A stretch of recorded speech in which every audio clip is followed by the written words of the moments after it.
Doğrudan da 44 günlük vətən müharibəsinə qazanılan qələbə Prezident İlham Əliyevin dediyi kimi çox böyük layıqları yerindən tərpətdi.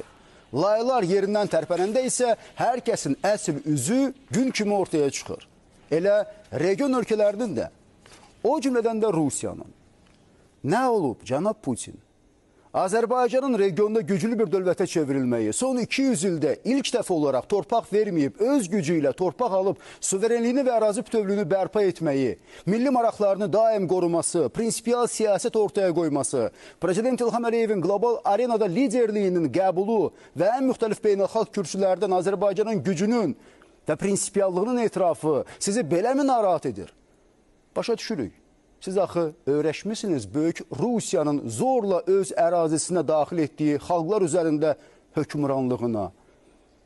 İstər Çar Rusiyası dövründə olsun, istərsə də ittifaq dönəmində ali irq Rus xalqı idi.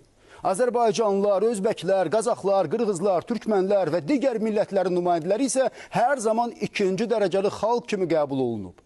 Və bugün hər iki imperiya tarixin zibilliyinə atılsa da düşüncə dəyişməyib, əninə davam edir. Bir zamanlar Stalin başını qaldıranın başını kəsirdisə, özü də NKVD-nin əli ilə, bugünsə Putin haqqını tələb edəni AMON-un əli ilə yox edir, başını kəsir. Necə deyərlər, davam edir 37, daha kəskin, daha ciddi.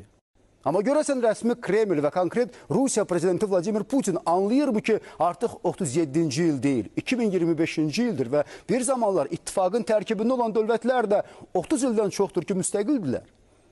Anlayırmı ki, tarixdə heç nə unudulmur? Nə Stalin dövrünün repressiyası, hansı ki, Azərbaycan xalqının düşünən başları kəsildi, nə 20 yanvar hadisəsi, nə Xocalı soyqırımı, nə Azərbaycan torpaqlarının işğalı və 30 il bu torpaqların işğal altında qalması, hansı ki, üzdə Ermənistanın, altda isə birbaşa Rusiyanın əli ilə bu xalqa yaşadıldı.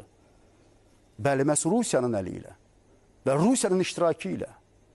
30 illik dönəmdə öz əsəri olan Qarabağ probleminin həllinə imkan verməyən və bu illər ərzində də Azərbaycanın məhz Qarabağ damarını basmaqla bizə min bir əziyyət verən, əsəblərimizlə, milli qürurumuzla oynayan Rusiya Qarabağ problemi həll olununca gücünü ölkəsində yaşayan Azərbaycanlılara göstərir.